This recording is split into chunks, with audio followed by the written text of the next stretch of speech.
design tips from my new location in Nashville. And the screen looks like it's sideways, but I'm going to just rock that. Hey, everybody. It's Wednesday and Design Sips is back. I have made the great trek. I am now a Tennessean, and that's amazing, by the way. We took a long walk today. It was 72 degrees and sunny, and I was a happy human. Welcome to Design Sips. I am going to pour a little wine. This is one of my all-time favorites, Chateau Montelena, Napa Valley. Love, love, love, love, love. Sorry. Instagram, we had technical difficulties. Hey, it's Sandra Funk from House of Funk. This is Design Sips. Welcome to Wednesday. We're doing it. All right, that was my re-intro for the Instagram crowd. I am pouring some Chateau Montelena, one of my very, very favorite wineries out in Napa Valley. If you have not been, get your butt out there when, you can travel again. Okay, so I'm pouring 2 glasses because my right hand is here with me today. Sarah Harris came down to Nashville. Hey guys, cheers, welcome. Came down to Nashville to help me kick off Design Sips. We're doing a practice round. This, as you saw, I did not get Instagram turned up. I just kept pouring while I was talking. Oh, that's hysterical. Wait until you see the goblet of wine pour for myself. Oh my God. Okay, cheers. Welcome to Wednesday, and Design Sips is back. Hi, guys. Cheers, everybody. Wow. So it's going to be a really fun day after that pour. Okay. So we are talking today all about building your best team. And that is so crazy close to my heart because I have been very candid with you all. I had about half of our project load get put on hold during the pandemic when I was located up in New Jersey. We were hit really hard, really early on, and I ended up having to do layoffs with my team. So obviously those projects are coming back around and new projects have been added and things are starting to get better in our world with vaccines rolling out. And I have recently been in hire mode. So you probably saw it on the interwebs that we were hiring. So I am about a month and a half into having a brand new lead designer who is amazing. I will introduce you all to Michelle very soon. So we are in training mode. We just went through this HR process of finding our unicorn, hiring, and onboarding. So I am thrilled to share all that I know with you because you know how I like to do that, right? Go figure it all out and then put it on a silver platter and hand it over to you. So that's the plan, peeps. Okay. So this episode is great for you if you are a solo and you are thinking that one day you will want to outsource something to someone that you don't want to do every single thing yourself. It's also great for those firms that already have a team and are always in that mode of hiring and learning and growing because we can always learn from each other and share best practices, right? So as always, I would love to hear from you, what you need, what you do. Tell me your stories. And if we don't get to answer questions today or, dig into some details, us, we'll do a Design Set episode about it next time or future time. Okay, so tell me, so I want to hear from you guys, what does your very best team look like? Is it super collaborative? Is it everyone's like really autonomous? Are they crazy flexible? Are they crazy type A speed racers? I want to hear from you guys what you think as a gut check would be the best employee for your firm. Or if you know, because you already have employees, like what are you looking for when you're going out there to find a new employee? Okay, so when I think about my best team, I think about someone who is a grab it and go person that can take something, they've got the Google just like I've got the Google so that they like take it and run. They can do some research. They can like get some resources. They're a self-starter. I also work really well with people who are fast, that are just at that pace that I tend to run at naturally. There's definitely other times when people might like someone who's like super slow and steady on their team to kind of create balance. But I know from past experiences that I like that quick pace, and I like the work style in the firm to all feel like we're working at that same pace. It just feels better for me. It's like the management works better for me with that. So these are things that I never would have known about myself without stumbling and falling on my face over and over again, which of course I've done over the years. But I had this incredible catapult forward in my hiring strategy. I was doing a mastermind run by Luann Nigera and Eileen Hahn. And in that mastermind, I was working, it was this group of designers who have businesses of a similar size and goals and, mission, vision, culture, all those things. And Eileen is an incredible management consultant person. She's just incredible. Look her up. And she helped me really figure out what the team structure should be for my team. What personality and work style would fit best in our team, and what team member we should hire next. And this strategic plan for what we needed to do. It is life-changing.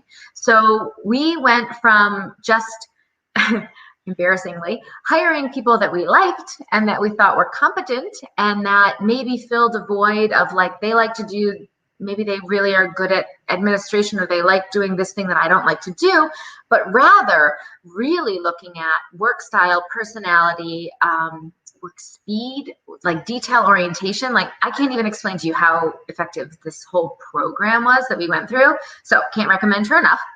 And Eileen does have hiring kits. So if you are looking for different roles, she has these kits that will help walk you through it, which is just incredible. Go check it out. Okay, so building, and this is not an advertisement in any way, shape, or form. I literally used Eileen's services and can't say enough about her. There's no kickback, so building the best team starts with hiring the right people. So we all know, right butts in the right seats is the key to success. So I have amassed a bunch of questions around hiring, HR, all of the things. And so we put them together and let's do this thing. Again, Design Steps trying to be a little bit of a different format, trying to be self-sufficient. It's hard. Let's drink wine. Okay. First question from all y'all. Wine break. Did you all tell me what you're drinking, by the way? I like it. Okay. So number one question I get, who should I hire first, right? From designers who are one-woman show looking to move to a team structure. So one of the best things that we say is the quickest answer is, what are you procrastinating? What actually needs to get done and is sitting on your to-do list that you are just not getting to? That's an ideal place to start, right? So a lot of people, that's anything numbers related, the finance, the accounting, the proposals, the purchases, expediting, following up on open orders.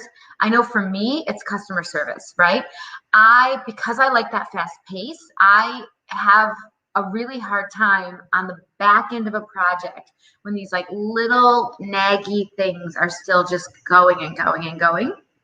And so it's really important for me to have someone on the team that has the patience and the attention to detail to work a punch list to zero, because that's the level we offer to our clients. So you really want to kind of, what do we call it, Sarah? Idea mapping, desire mapping? Desire zone. I knew there was a name for it. There's a desire zone that's really what do you love and you don't want to give away? Well, then don't hire that as part of the role. Don't give up the stuff that you are, the reason you got into business, the thing you want to do. Now for you, it might be interacting with clients. It might be design. It might be, I love doing that first floor plan. I don't want to ever give that away. But whatever it is for you, that is the thing that you don't hire out. You keep that on your plate. Remember what I always tell you, people, stand in your spot. This is your business. You get to decide what each role does. So keep the thing you love. Then you really want to talk about where am I not an expert and that someone could be doing this better. I think that is so, so valuable as far as what we're talking about with what to hire. So for me, I have a finance degree, but that doesn't mean I've been working in finance all this time. I've been working in design. So I have outsourced kind of the financial officer, I think it's chief financial officer. I never know the titles. We dream up and then we never use the titles. Of course, we just use people's names. But I think our chief financial officer is now outsourced because I want someone to be looking at the business financially and strategically. I want them to be reporting the numbers back to me so that I'm not in the weeds. I want to stay in my genius zone. Oh my God, Ash, I love you. Hello, darling. I want to stay in my genius zone, which is making it rain, bringing in those new clients, having big picture visions over projects, doing things like design tips, which was supposed to be marketing for my design firm and turned into this community of designers that I just adore. This is where I want to spend my time. So my firm, my business, and as long as we can be a sustainable, profitable firm, I get to make those rules and we get to do it. So let's do this thing. Oh my God. Okay. Love seeing my people out there. I see you, my people. Love that you're here. Okay, what do I have? If you, what? Sarah Harris is talking to me. Okay, if you are a designer and you've already made your first hire, comment below what the position was so everyone else can see what you did as your first hire. So Sarah Harris is trying to manage me and it's really hard because I don't know if you saw the beginning of this, but I poured myself a goblet of wine accidentally because I was talking and pouring. Yep, that happened. Okay, so I'm going to tell you my first hire story while you all are commenting. Come on, I want to hear who your first hire was. My first hire was just an assistant that was like, be really smart and get my butt into gear. You guys might know her. I met Nicole Heimer. She was the personal assistant of one of my biggest clients at the time. And she ended up, I don't know, whatever. That came to an end naturally. I did not hire her away from my best client, but that came to an end naturally. And we had become friends at that point because all of my scheduling was going through her. All of my coordination for the project was going through her. So I knew how savvy she was and how locked down she had everything and just cracked me up we were just friends. And when she was no longer working for my biggest client, I immediately started to poach and was like, can you come work for me? Can you do what you did for them for my business? Can you change my life? Can you, Nicole? Anyway, it worked and she came and was my first hire, which is amazing. Those of you who know Nicole Heimer, can you imagine Nicole Heimer coming into Sandra's little business and just being like, voila, she just cleaned my shit up. So we had a really good time. And she then helped me. She was administrative. So she was doing scheduling and helping with purchases and a lot of calendar and a lot of that stuff was going on. And then she really helped me identify and then hire my next hire, which was a junior designer. So it was very good stuff. So my first one was admin, just like jack of all trades, right hand, basically was like Sarah Harris's role now, just doing it all. We hired a designer next. Okay, so next question. Thank you for all your comments, guys. What position should I fill to run my business with ease and free up my time to focus on scaling? So I've learned a few things since my first hire and my second hire, and probably my third hire. Now, as I was kind of rebuilding my firm from scratch, hire-wise, what I've learned, and again, working in masterminds, working with Eileen Hahn, what I've learned is that your first hire, if you're planning to scale and you have the pipeline and the workload, your first hire is not an assistant or a junior designer necessarily. Your first hire is probably a lead designer so that they can take on all of the things that make that project hum, move quickly, get you to cash flow faster, take off all of the detailed, very intense, labor-intensive but design-specific tasks that it is to be a designer, quotes and vendors and proposals and knowing that you have to round up to the next box tile size for a tile order. These things come from industry experience. So if you are really ready in a position to scale, I would say lead designer is your first hire, someone who has been doing it, has led projects before. You can then bring them into the fold. You can learn from them. You can share best practices. You know how I feel. We're better together. Let's all share the best way to do something. They're going to bring efficiencies and knowledge and technology and all the things that they learned throughout their career to your firm. They're going to be an adult with their big girl panties on. They're not going to be afraid to go to a job site. They're not going to be afraid of a to-do list. They're not going to be afraid of that punch list and getting through it to zero. I really feel like if I had known then, if I had Eileen Hahn in my life then and had started with a lead designer that had some experience when I had the pipeline filled and I had more work than I could handle, that I would have kind of catapulted that firm forward so much. Because what I did do was hire an expert in CAD and a person who knew design inside and out for a construction standpoint. And it really did catapult my firm in a different way, but it was constant handholding. I was mentoring, I was training, I was the main point of contact for every client communication for a very long time before she kind of got to the point where that was able to be handed off. That is all the things. So, and again, I'm seeing in the comments, how do I afford a lead designer? Well, we're going to talk about this. You need to do the budget. You need to figure out what your budget is. And then you need to basically, we talk about our ideal client avatar. If you've been hanging with me, right? We create this ideal picture of what our client is going to be. And then we market to them directly. We speak directly to them. And that is how we make sure that we have potential clients call us that are right for our level of quality, our level of luxury service, our level of whatever we do, our aesthetic, the whole thing. We also use that ideal employee avatar to speak directly to what I call your unicorn, your next best hire. So if you can create, like, this person is fast, this person is detailed, this person is fun, this person shares my mission, vision, and values, right? So if you haven't done that work and you don't know who you are as a business, yeah, bring it back a step. But if you can create the profile for your unicorn, and you can do the budgeting around what you can afford to pay someone who could potentially increase your ability to take on jobs, right? They could increase your time. They could decrease the time that it takes you to go from signing someone to delivering, thus increasing your cash flow, and or would allow you to be out marketing, networking, making it rain, going out there and landing that next whale. Okay, so, but you have to do that pipeline budgeting to know what you can afford. And then you have to really wait for the right person. And that is the hardest part. So, right, you identify your unicorn, you figure out your budget, and then you are marketing and marketing and marketing, trying to snag that unicorn and find each other.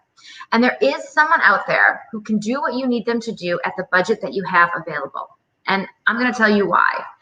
Design is like, I don't know, addictive. It's like crack. Like, there's people out there that can't not be designers, right? And there's somebody out there who shares your personality, like not your personality, but your the way that you want to run your business. Like, are you, super buttoned up, business badass? The look is a certain way, the way you talk, the way your vibe is, whatever, is a certain way.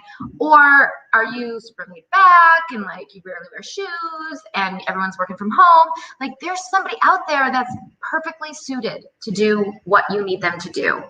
You need to take the effort of getting the word out and wait.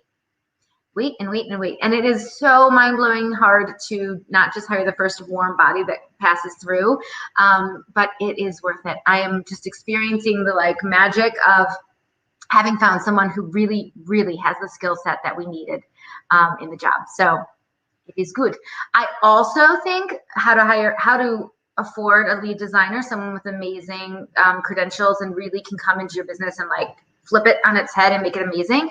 What we did was a competitive base salary and a commission structure. Keep the fire moving, and then we marketed around the fact that we already have pipeline that would get them from the base salary that is this to the, with the commission, they'd be making this, their kind of target number, with what we already have in the pipeline if nothing goes wrong. Like, it's not a promise, but it is You want to not only give them a commission structure or a bonus structure that's an incentive to keep the fires lit, but also you want to demonstrate what you typically do in a year and what that would look like financially for them so that they can understand how this could turn out. And again, if they come in and they're as badass as they tell you they are, how could it not work, right? Okay, we're going to roll it back. I just went on 100 tangents. Yes, I did. Okay, so we have another question here. So Amy Termarsh asks, how do you choose which projects to put a lead designer on? Great question. So it's different for everyone, right? But I would say you want to put them on, you might need more than one lead designer, right? Depending on your workload and your project, the number of projects you have. But I would put a lead designer on every single project. Here's why. Every single week, you need to look out over the entire project, look forward at when is the next presentation, when is the next deadline, what is the workload looking like, where are we at, who needs to do what, how are we going to get this all done. That's a lead designer's role. So I would also have a lead designer do the weekly communication with your client. So every single week we send our Friday updates. So the lead designer all week long has an Asana, we're Asana obsessed in case you didn't know, has an Asana that is a draft for that project update. And all week long as little bits of information come in that we want to make sure we communicate to the client. We update that draft all week long. So on Friday, we give it a review, we double check it's accurate, and out it goes. So we're keeping those clients updated every single week at the complete and total status of their project and all the little bits of information that come in during the week. What we're doing with that is we are not bombarding their emails with a whole bunch of stuff to where they start kind of going like email blind on us and not opening them. We are also, of course, if there's an emergency or something timely, we'll reach out separately. But if it's something that's just able to wait until Friday, it's so much more clear to communicate, organized, clear, separated out by room or by phase or whatever's going on. The clients really appreciate it. Every weekend, then they can take that email, take all the new information of the project, digest, talk to their decision-making partners on the project and respond to us. And on Monday morning, we usually have gotten a response from those clients saying, great, okay, or bummer, it got pushed back again, or yes to the no to the questions that you needed from me. We are teeing it up so that the clients have those emails in front of them when they have time to do their personal business, which is over the weekend. And usually we have what we need Monday morning and we're off and running. Did I even answer the question? I'm like on such a kick. Okay.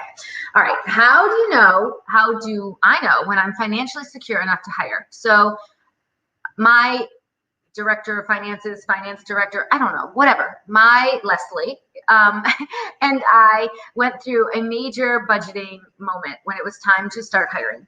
And, we really looked at the current pipeline, the average of the last couple of years of normal revenue. We looked at our current expenses. We looked at the expenses that we expect to incur with the business having ramped back up again, right? Obviously, 2020, 2021 is a blip. So everything isn't just perfectly projected forward. So we're making, we really went through everything and talked through the expectations of what we spent and what we intend to spend, all the things. And then we put together, we did a lot of research on what, a lead designer should be making, a lot of research on packages and how to attract someone and, what that base salary needed to be to make it attractive, what that commission needed to be so that it was keeping the fires lit. It was enough so that it was like worth caring that you made the sale, but it wasn't so much that the base salary was low and looked like a problem when it came into the offer time. That was a lot of fine tuning. And then we also set up a placeholder for another junior designer to come on board because we know that's where we intend to go. So let's just get it in the budget and look at the whole big picture.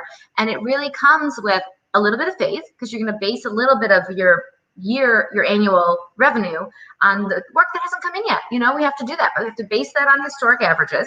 And then we can obviously look at the contracts we have signed, the flat design fees we have in-house, the signed furnishings investment estimates that we have on our plate, the timelines that we've already set with projects, and that gives us an extremely detailed financial forecast of what we can do. So I know that just like went blah, blah, blah, but that's a big part of what we teach in the standard, is all those things, like how to get to the knowledge of, can I afford it? It's about having a forecast and pipelines and being able to have agreements with your clients of what they're going to spend and when they're going to spend it. That helps you do all the cash flow forecasting. All right. All the way around in circles, right? Okay, so all the great candidates seem to have very steep salary expectations. I'm having a hard time finding someone I can afford. What are my other options? So listen, again, you're going to dream up the unicorn. There's going to be fancy, expensive unicorns, and then there's going to be somebody who just wants to come and work for you. Like, it's just going to work out. So you're going to have to pass up an occasional fancy, sparkly unicorn, and you're going to have to get one that's more like seeing you eye to eye. Sit tight.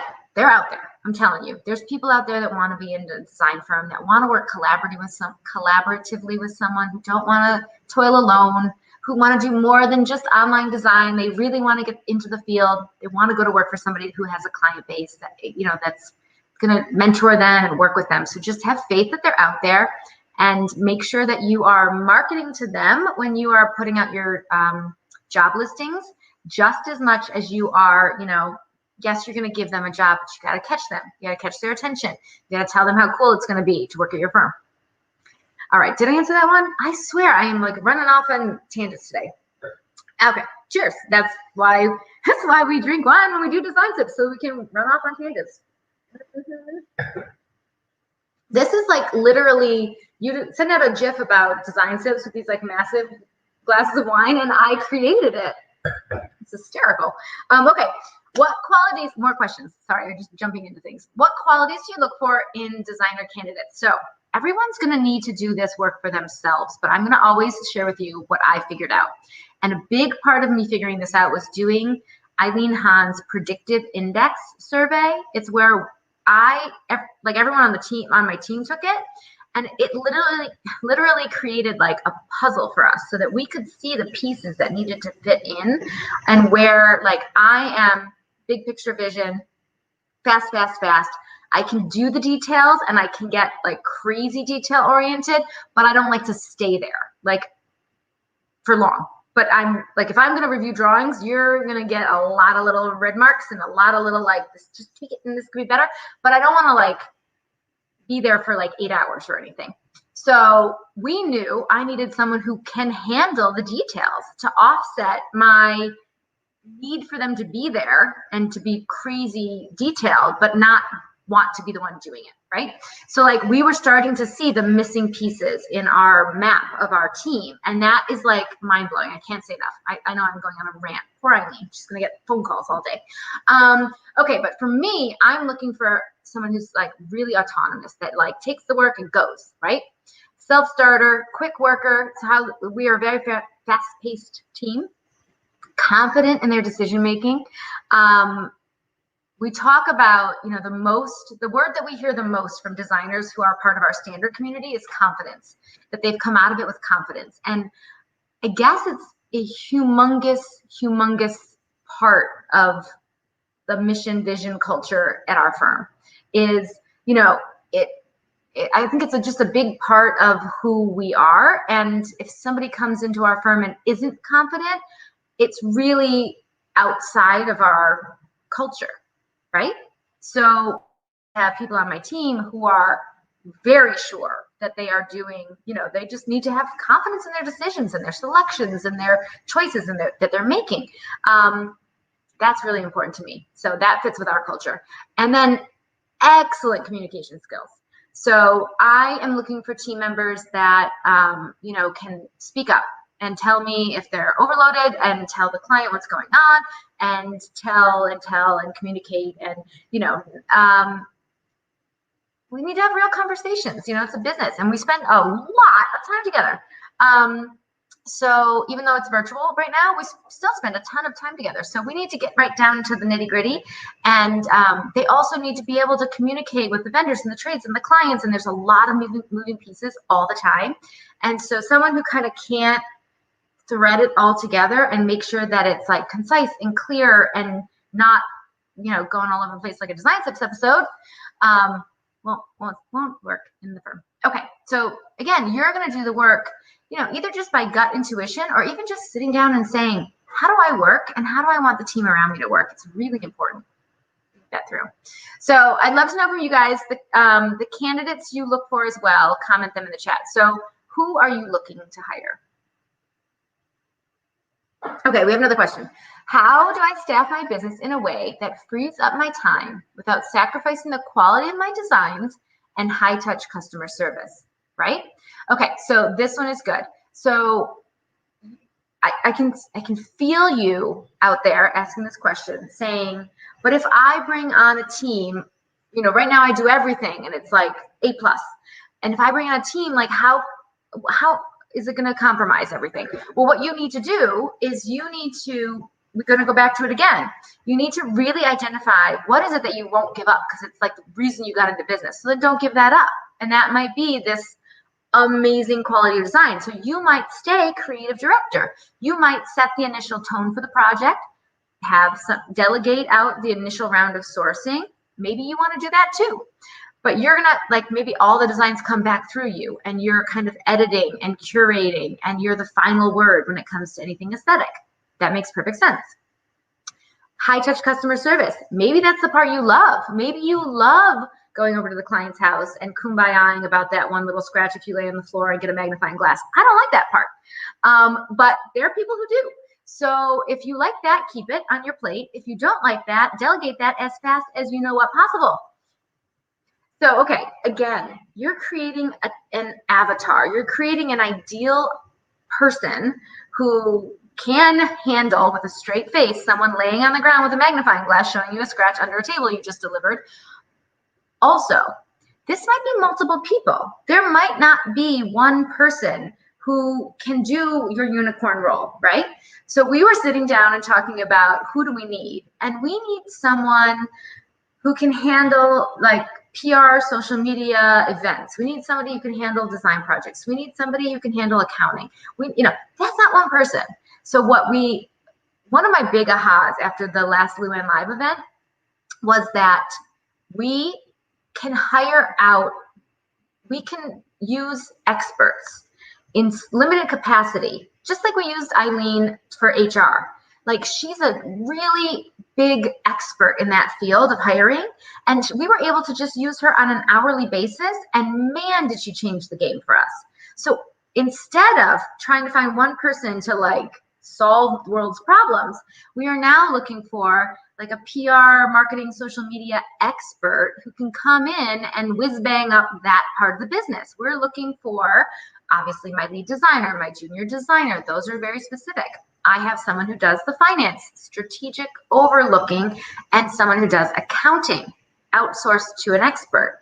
We also outsourced our procurement. So placing the orders, following up on the orders, and all the customer service that happens between placing an order and delivering it to our warehouse, our receiver's warehouse. I call it ours because we've been like this with them for so long. But anyway, those are things I don't like doing and that someone else is really better at, really, really good at it, and knows all those guys and likes to be on the phone. And world of having all of these different experts that are just in their zone of genius, and we're kind of coming together as this big virtual party. We're having so much fun. This concept is blowing my mind. So we're trying to go find that in all those little areas as well. Okay, before we jump into I want to tell you about a great hiring resource. So this is a big catapult in the way we think about things and how we have been going through this hiring process in the last few months. And so we, of course, wanted to share many of the things that we've learned with you. So we have a resource. We're going to give you a link in the comments, I believe. And it's going to help you. You can find it at houseoffunk.com/job posting. And it's going to help you go from I'm overwhelmed, I need help, to here, who's my unicorn? How am I going to find them? How am I going to market them? How am I going to be able to keep my zone of genius on my plate and still delegate the things? Because here's the thing. I used to think that I would never find someone who didn't want to be in charge of the aesthetic decisions, and that why would a designer take that job?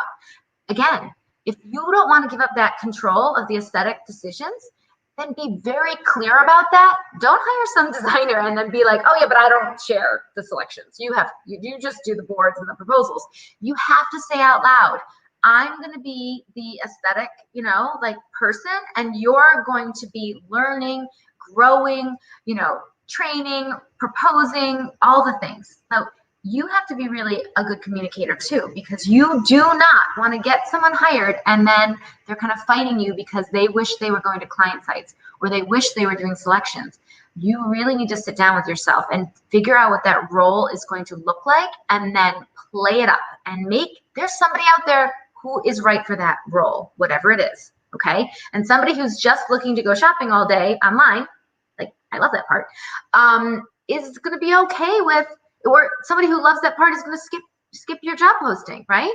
But you won't end up with a disgruntled employee or needing to find another replacement for them when they leave in 6 months, okay? Hi guys, hi. Okay, so then all of that, it's going to help you determine who to hire, and it's going to help you put the job listing together to create your own little unicorn magnet, which is how I think about it. Okay, so that's in the chat. Okay, so another question. Here we go. We're going to keep it moving. So this question says, I put a lot of effort into my hiring process, yet just as we're hitting our groove, they take off as soon as they've learned everything. How do I retain employees? So all day long, it goes back to being really, really clear about what the role is and what they're going to be doing and what they're not going to be doing. If you intend to have them coming up with brilliant design concepts, then yeah, play that up. If you intend to have them at job sites interacting with clients and end users, say so out loud. If you're not planning on having them do that, you also need to point that part out so that they know what they're getting into. Then you need to think about your culture, mission, and vision. Where is this firm going? What are you about? Where do you see this firm going in the future? And what's your culture? What are you, again, the laid back, the super hardcore, like what are you and what is it like to be in your firm? You need to define that and be able to communicate that. You also need to prepare interview questions that ask them, what's important to you? What do you value? What's your, do you prefer to work in sweatpants or stilettos? Like, you want to put some questions in there that you can find out, is this person going to jive with my work style and my environment? What you don't want is square peg round hole, and that there's just friction and there's tension. You really want to find someone who's in their zone and they're in their, like, their lifestyle is like on point. They feel super comfortable there. That's huge, okay? Hiring someone who aligns with you, values, the whole thing. Personality assessments are amazing. So can't even tell you how many we've done, right, with our team. And before we hire someone, but there's this predictive index. You can do the love language. We love that one. So you can kind of find out what, like if I have a person who like really needs to spend a ton of time with me to feel valued, that's a problem. We have a virtual company now. So spending a lot of time with someone is harder to do these days than it was when we all could sit around and have lunch together. So I'm kind of being sensitive to that. I also find, that if I know someone's if I know how someone likes to be appreciated, I do a much better job of appreciating them in the way that works best for them. Like we talked about before, putting together a bonus structure or a commission plan that keeps the fires lit is how I say it. But basically a compensation package that keeps them incentivized. It's not just they got the job and they're super excited and then the paycheck just goes on auto, but that there's a little fire in the gut, that there's a little extra, And then as your firm grows and they grow in their financially, I love the bonus structure commission thing because it's all in tandem to your growth, right? So if you have a down year, if like a 2020 moment happens, it flows with you, right?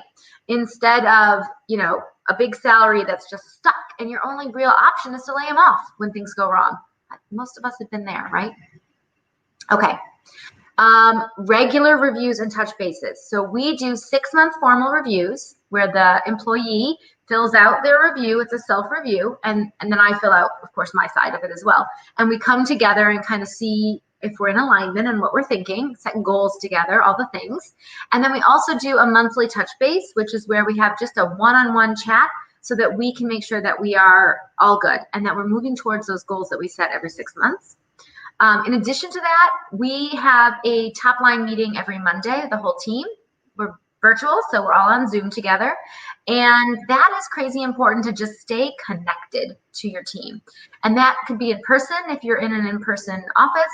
That can be on Zoom. That could be a phone call with each individual employee. Whatever communication style works for you, being present with your employees, seeing if they're, if they've kind of got a gloom, if something feels off, and then following up and staying connected to them is so, so important for knowing if they're feeling like it's working. And then getting ahead of it, catching, if you are in contact with them regularly like this, weekly meetings, monthly touch bases where it's one-on-one, 6-month reviews, hopefully it's getting ahead of, kind of that negative spin that ends up having someone leave. All righty. What's happening? How's everybody doing? Cheers. Are we having a good design fit? I feel like I'm there's a lot to say. There's lots happening. Okay, Landon Sky says, so on point. Thank you for sharing your experiences. You display such a generosity and spirit. Oh, thank you so much. I really appreciate that. I am just lucky. I feel like I have put myself in a situation where, I keep trying to learn always, like being in a mastermind and hiring a consultant, and like we talked about, hiring experts. And I'm always trying to up the game. So I'm happy to bring it back to you whenever I can. Okay, we had another question. I feel I'm stuck managing people instead of doing more of what I love, the design. How do I get out of this rut? So the mantra that I have been telling myself this week, last week, many weeks, is clarify and delegate, clarify and delegate. So what happens a lot, right, is when you get super busy, super on deadline, things are jamming. Sometimes it feels like it's just be faster if I open the CAD and do it. I know exactly what I want this drawing to look like, right? But then 3 hours later, because the details are in the details, you're still doing the stinking CAD. And somehow you're not out there networking or visioning or following up with that amazing potential client, right? So stop yourself from being a doer and start being a clarified delegator. It is so crazy empowering. So instead of getting into the CAD, I'm like, I'm going to print it. I'm going to get out my fabulous erasable pens. Don't have these, get them now. And I'm going to mark up this drawing, and I am going to scan that over to a designer who can dig into those details, and I'm going to be off to the next thing and the next thing and the next thing, and all the things are going to be in motion. So I think about myself as like the guy with the plate spinning. If I stop to do a CAD drawing, or if I stop to do the first round selections of a paint plan, I have to set all those other plates down because I'm off in the weeds, right? I have to say directionally, I'm looking at a light palette. I don't want it to have a hint of gray there. Go. Directionally, this CAD plan is marked up. Let me know if you want to touch base and talk it through.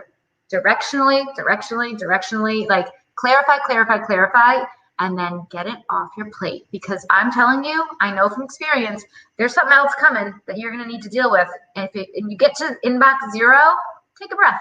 Yeah, walk around the block. You'll be full again when you get back. So stay out of the weeds. CEOs don't belong in the weeds. Someone very smart told me that. Sarah Harris right next to me. Okay. I was literally like, well, I'll just do it when we were on like a team meeting yesterday. And Sarah was like, no, you will not. That is not where you belong. I need you on blah, blah, blah, blah, blah things. Okay. These are my pens. I'm going to have Sarah comment them. Friction. Anyway, don't not get these pens. Those are important. Okay. Tell me below, if you have a team, do you ever feel this way? So do you ever feel like the plate spinner guy, or are you setting down all the plates and letting everyone else sit tight while you dig into the details? I want to hear how you do it all. Okay, another question. What's a tool or strategy you like to use when delegating? Do I have to answer this? Now, y'all know I am obsessed with Asana. I love it so much. Like, I would go on a date with Asana if it was a dateable app.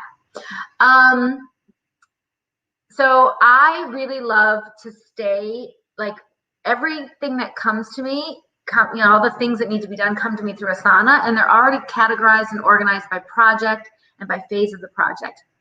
And then I can see who the task is coming from. I can see the progress on that task. I can take a photo of a marked up CAD plan on my phone and immediately attach it back to the person. I can, I don't know, I can just do all the things. Like, and it's, so my email inbox is not getting all jammed up with internal communication. It is like the entire team structure and chat is all happening in one space. And it's not,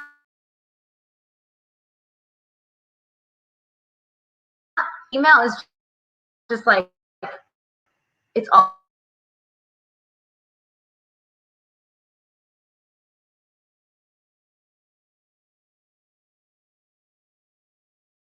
for what project? I'm sourcing so many projects right now. I can't just see the rugs, like help. And I went back to, and again, that's an email coming from an outside vendor. So, you know, they should have said what the rugs were for, but I get it. They were replying to an email, but in Asana, I just, like, it's under the project. It's in the room it's supposed to be in. Like, it's so organized that there's never a what rugs for who, because it's already there. So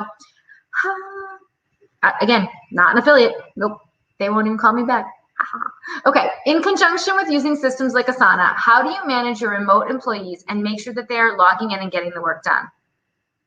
This starts with right butts and right seats. So I have go-getter, fast-paced, driven, mission, vision, values aligned with my business.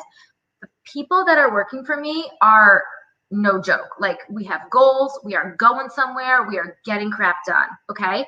So I am never babysitting employees. I am never like, TikTok, I noticed you didn't log into Asana until 8:10 today or whatever time. That is just not how it works. I am going to go back to the unicorn. So if you are looking for someone who is responsible, who is reliable, who is trustworthy, right? Because you don't want to become a babysitter, then that is what you need to look for. That is, when you call references, what you need to be checking in on and asking about. You really need to ask questions about drive and what drives you and why, you know, why do you want this career? What are you looking for? What are your long-term goals? Where do you want this to go? And if you can find someone who wants to move up in your company or wants to be, you know, like the thrill of delivery day when their vision of their design comes to life and they can do it at scale with your pipeline of clients, this is what gets us going, right? So things that keep you doing your design business are the same things that keep interior design employees doing design. There is so much feedback that we get, so much that we get back from doing design. That's the non-monetary intangibles. That also drives employees that do design. So don't forget that. Don't think that it's just money, okay? We try to pay as well as we possibly can, and we're always sharing the love, but there's a lot more to it. Don't forget that. Okay, we have a question rolling in. Andrea asks, hi Andrea, how do you delegate CAD drawings? Often I don't know exactly what is going to work until I'm in there playing with layouts myself. So I've been struggling to figure out what you need to tell a CAD drawer to get them started on your vision, but then have them work out the nitty-gritty details themselves as they create drawings. Love this, so good. Okay, super secret sauce. Like, I have one of those, I can't find it right now, I was looking around for it. I have one of those old school, like, magnet boards that I will have the as-is CAD printed out in 1/4 inch scale, and I will start to, like, envision, sketch, draw, play with these, like, 1/4 inch scale magnets. I love that for, like, a high level concept. I take a picture of it on my phone, attach it into Asana, and say, you know, this is the layout I want you to play with. This is the direction I want you to go. I absolutely jump into CAD sometimes. Like, if I'm doing custom cabinetry, I just want to play with the offsets, and, like, I don't want to sit there and fart around and just draw it so crazy out of scale and then have them go and, like, realize it's not going to work. So I'm not saying I never get into CAD. I will go into CAD and work through conceptual design ideas in CAD, but I should not be anywhere near CAD when someone's doing a tile plan. Like, when it's already thought through and it's just time to, like, see where that tile lands and where we're going to put the center line. Like, I shouldn't be in there. That's not for me. So yeah, I absolutely go through and will, like, I like to be in it to that level, but early and conceptual. Okay. Long Meadow Designs, hello. asks, how do you manage tasks that come up while you're already working on prioritized work? So that's life. Like, that's having 9 clients at a time, right? There's always going to be the potential client that pops up, the we want to add scope, the fire you have to go fight. There's always something coming up. So I think kind of when something pops up, it's really great to kind of look at that task and know your team well enough to know this is a fire that so-and-so can fight, and that's what I'm going to delegate it to. Responding to that client immediately to say, message received, we've got this, and then approximately when you're going to be handling it. If it's a fire and it's an immediate need, you're going to have to shimmy and shake, kids. If it's not, then you can say, I'll get this to you in the Friday update, which we love because, again, we've like kind of trained our clients to expect that communication from us, and we can reiterate, like, message received, we'll get this back to you by the Friday update. You know, we do the best we can. What I tend to do is, you know, be really clear with deadlines, be really clear with pipeline. Like, I'm gonna try to tell somebody, and again, sometimes it's a fire you have to go and fight, but a lot of times it's something that you can say, I'll have this back to you in a week, because we're jammed, we're on deadline right now with another project, and I'm sure when it's your turn and we're working on your proposals, you're gonna want them to be just as accurate. Okay, all right, so how do you handle onboarding when I'm already so busy? Okay, so of course we want someone when we are inundated with work, right? When we are so crazy busy that we're like, I need another set of hands. I'm willing to give up so-and-so's pay, right? A annual salary out of my profit to keep up with this workload. So by the time you're hiring someone, you are probably jammed. So of course, the prospect of slowing down your output to turn around and train this new person and spend all that time with them is like mind-boggling. I know, right? Do this. So it's one of the biggest things that the standard is like catapulted us forward. We literally hand our new hires the standard login. It's our business template for interior designers, and it walks them through every system and process that we do as designers. I literally train my new employees using my own program.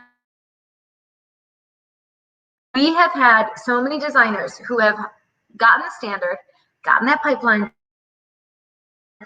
onto the row, and then we're able to hand the standard off to a new employee and have them like months catapulted forward in knowing how this business works, what are the tools, what's the tech, what are the expectations, all the things. So this tool, if you're growing and hiring. In addition, we have a whole onboarding module in our Asana, which is like all the stuff that you just need. So it's an HR repeatable process that happens every single time we hire an employee. We need their EIN, we need not their EIN, whatever. We need their W-2 filled out, we need their social security, you know, all the forms, all the stuff. We're gonna give them an email, we're gonna give them a code, we're gonna give them a key if you have an office. We're gonna set up their computer, we're gonna set up all their logins. Like, all those things happen every single time you hire an employee. So don't start with a blank sheet of paper. Always, always, always, a repeatable process should be documented and then rinse and repeat, right? The welcome email, the draft to introduce the new member to the team, the draft to introduce the new member to the clients, all in the standard. So you can kind of look at onboarding as a repeatable process and not kind of gut checking through and, oh yeah, I forgot, and oh yeah, I need to do that. It's like, it's a beautiful thing.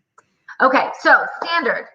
We are about to launch again. So people, we are looking at April 21st is when the standard opens again. So this will be our 3rd time with the standard being available. So do not miss out. It is like leveling up every single time that we get in there with a new class. We are just mind blown at how amazing these designers are and how much they are just flipping their businesses on their head and becoming so much more crazy profitable, efficient, streamlined, just happy, just like crazy joyful confidence at running their businesses, because they're relying on the standards of the industry that we're setting together, and we're all sharing and we're all growing and we're all empowering one another. It's a beautiful thing. Oh, I wanted to find out, is there anyone who already has taken the standard out there today? And can you give me a hell yeah in the comments? Because thank you for being a part of much joy to hang out with you and to get to know you and to be in our private Facebook group and on our Zoom calls and just listen to you all support each other inside of that private Facebook group. When somebody needs to price a project, when somebody has a curveball thrown at them, that they're able to go into that group and say, what would you do? How do you guys want to handle this? Or how would you handle this? Let's talk it through as a community of designers who are all working on the same standards, right? We're all speaking the same language. There's lots of Facebook groups out there, but you can often, especially when it comes to pricing and negotiating contracts, you can often get a lot of opinions from people that don't quite relate to how you do business, right? Nice to get out there and get it going. Oh, I got a hell yeah. It's really great to talk to people who are on your same kind of business template program because it really helps you get right down to it. It's similar to being in a task in Asana. You're right to the details because you know exactly what project we're talking about, what room we're in, what phase we're in, as opposed to, you know, worming around the details and trying to figure it all out. You guys, I love you. All of you. Thank you, thank you. All right, and cheers with my humongous goblet of wine. Whatever, it's Wednesday, and we're finally back to Design Sips. I've missed you all so much. Okay, I love seeing you all my standard users. I love all the hells, yeah. Okay, so tell me, I want to hear your comments, you guys. What was your big takeaway from today? Did you learn something new today? Do you have thoughts? Do you have best practices that I didn't mention about hiring that you would love to share too? Because we are in that mode of collaborative generosity, right? We all rise together. We are growing and sharing. All right, so keep it coming. I love all those comments, you guys. Thank you. Appreciate it. All right, and so don't forget about our resource for hiring. We put something together for you, houseoffunk.com/job posting, and you can get that little catapult that we felt like we got when we worked with Eileen, an expert in HR. And we will be back next week live talking about how to identify your ideal client. You guys hear me talk about this all the time. It came up today because I am obsessed with that process. So I believe that's what we have. All right, y'all. Cheers. I'll see you next week. We're back in Design Sips land. Bye, y'all.